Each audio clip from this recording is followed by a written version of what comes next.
En la línea con Uruguay, están en la línea Miguel Chagas y Valeria Gil, son conductores de Radio Carve de Uruguay. Muy buenos días. Hola, ¿cómo están? Bueno, decíamos que estamos teniendo en estos momentos un dúplex con Radio y Televisión Exitosa de Perú. Estamos en línea con Nicolás Lucas. Lucas, ¿verdad? Buen día, Lucas, ¿cómo le va? sí. ¿Cómo está? Acá estamos esperando qué cosa es lo que dice y hace el presidente Tabaré Vázquez. Bien, perfecto. Bueno, pónganos en estado de situación. ¿Qué es lo que se vive allí en ese país, teniendo en cuenta de que, bueno, no hay un plazo establecido para que se conozca una postura final? Sí, miren, acá hay varias discusiones y lo podemos resumir brevemente, ¿no? Hay una controversia con respecto a la aplicación de lo que se llama en el Perú la prisión preventiva. Es decir, cuando tú te acusan de algún delito, el fiscal tiene, que es el que dirige la investigación en el Perú, la atribución de pedirle al juez que el investigado atraviese el proceso en libertad o con restricciones. Esas restricciones pueden incluir la prisión preventiva, que puede durar hasta 36 meses. Para eso hay que cumplir un mínimo de condiciones. Que el delito que te atribuyan tenga una pena mayor a 4 años, lo cual supondría que irías a la cárcel, que hay algún indicio que está vinculado en la comisión de ese delito y que además haya lo que se llama el peligro procesal. Que te puedas fugar o que tu permanencia en libertad significa un riesgo para el desarrollo de las investigaciones, porque puedes desaparecer documentos, presionar testigos. Lamentablemente, este procedimiento se ha usado de una manera generalizada en el Perú. El 40% de los presos en el Perú están en prisión preventiva y no tienen sentencia. Pero los políticos y los empresarios involucrados en casos de corrupción nunca se preocuparon de este problema. Ahora les preocupa porque les afecta a ellos. Entonces, ¿qué dice Alan García? Que a él le quieren poner prisión preventiva, que le han contado sus fuentes de la Fiscalía que eso iba a ocurrir esta semana y por eso se asila en la embajada y se declara perseguido político, ¿no? Digamos, ese es el resumen de la situación. En las afueras de la embajada, en las últimas horas, nos llegó la información de que hubo movilizaciones a favor y en contra del expresidente, ¿no?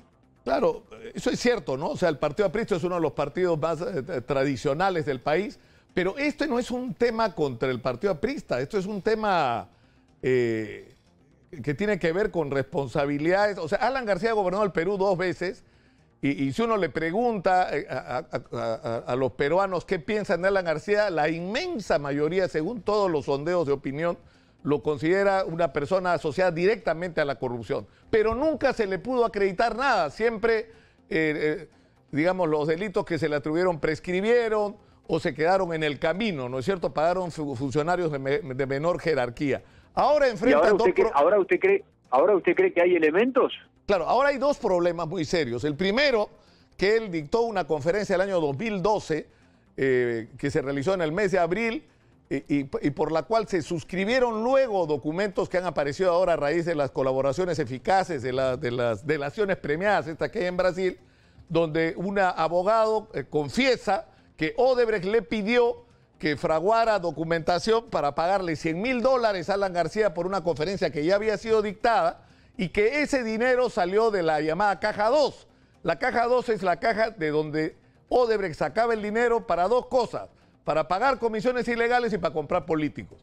Entonces, la interrogante es por qué Alan García demandó ese pago a Odebrecht y por qué Odebrecht se vio en la obligación de hacerlo. Es decir, si este pago era parte de una operación mayor, ¿no es cierto?, de retribución por el favoritismo con que la constructora Odebrecht había sido tratada en Perú durante el gobierno de Alan García. Pero el segundo tema que tiene, que es mucho más serio, que es que hay una investigación sobre la línea 1 del metro. En realidad hay una investigación sobre toda la construcción del metro de Lima y hay personas involucradas en la corrupción que está acreditado ya que recibieron dineros.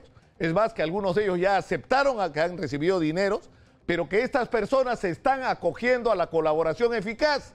Es decir, que están reconociendo que cometieron delitos y están proporcionando información sobre quiénes más estarían.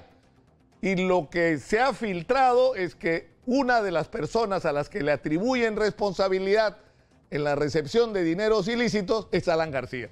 Y que finalmente esa sería la razón por la cual se asila, ¿no es cierto? Es decir, ¿de qué manera te enfrentas a una situación como esta? Dices que eres un perseguido político, ¿no?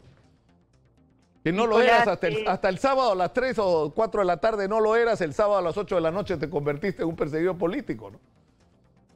Nicolás, ¿cómo podría llegar a reaccionar el gobierno de Perú en caso de que Uruguay accediera a este pedido del expresidente Alan García para darle asilo político?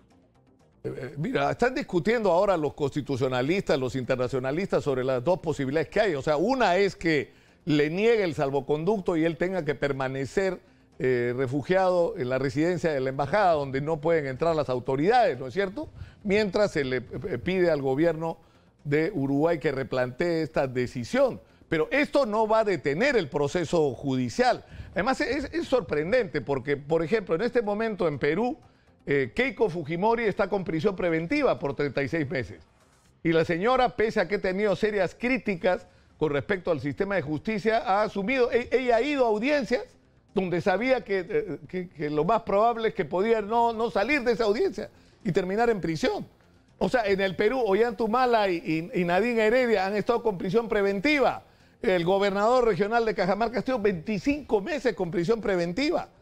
Y pese a la controversia que esto ha generado, nadie dijo que esto era una persecución política. O sea, nadie está acusando a Alan García por sus ideas, lo está acusando de corrupción. Entonces la pregunta yo se la hago a usted, ¿qué va a hacer Tabaré Vázquez? Usted lo conoce mejor que nosotros. ¿Ah? Bueno, el gobierno ha dicho de que va a evaluar, ¿no?, con algunos técnicos en realidad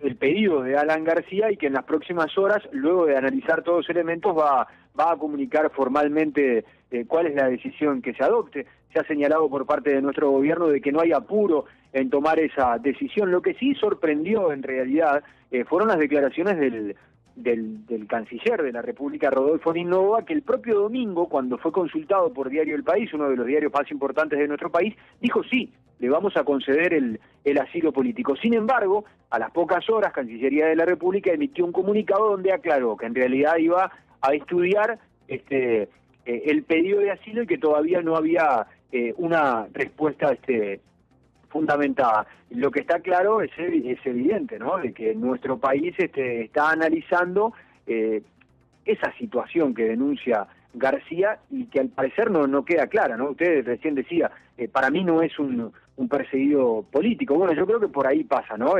Por saber si en Perú se están respetando todos los poderes y si en definitiva, bueno, el pedido se ajusta a derecho. Claro, Nicolás, sí.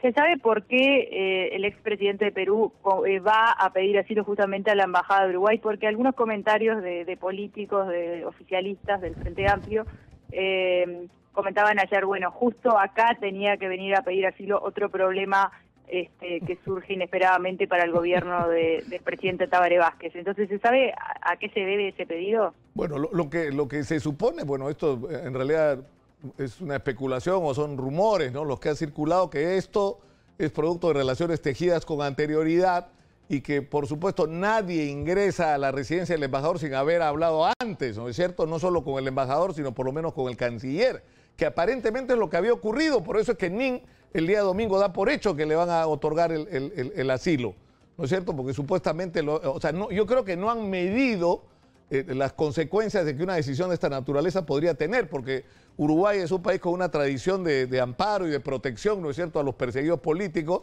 pero por otro lado es un país que tiene compromisos firmados para la lucha contra la corrupción. Entonces, Alan García está diciendo, soy un perseguido político. Bueno, tendría que acreditar que lo es, y acá no lo es, nadie lo está persiguiendo por lo que piensa o por lo que dice como político, sino por las consecuencias de sus actos como gobernante. Además, fíjense ustedes, porque yo sé que ustedes los escuchan en Uruguay, las consecuencias políticas que podría tener una decisión de esta naturaleza.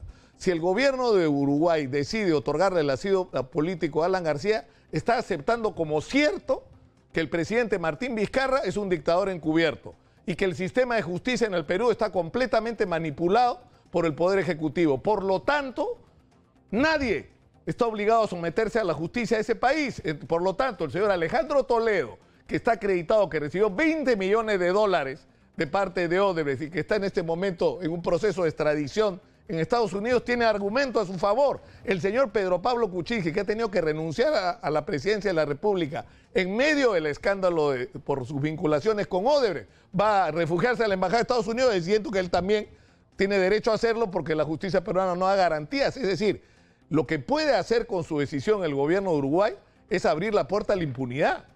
Y eso bien, Nicolás, va a ser un baldón. Nicolás, me quedan pocos minutos. Sí, si claro. Uruguay no le concede asilo político, debería abrir las puertas de la embajada para que, bueno, quede a disposición de la justicia de ese país. Sí, no, va a su casa porque no tiene ninguna orden de captura. Lo único que tiene Alan García en este momento es impedimento de salir del país. No tiene ningún otro requerimiento. Perfecto. Nada más. Bueno, se va para su casa y va a tener que asistir a las citaciones, ¿no? Nicolás, y enfrentar la justicia como cualquier peruano, ¿no? Nos vamos a comunicar seguramente en las próximas horas, así que gracias por este contacto. Estamos saliendo en vivo en Duplex con Radio y Televisión Exitosa de Perú, aquí en Radio Carve de Montevideo, Uruguay. Buena jornada y hasta la próxima. Muchas gracias, mucha suerte.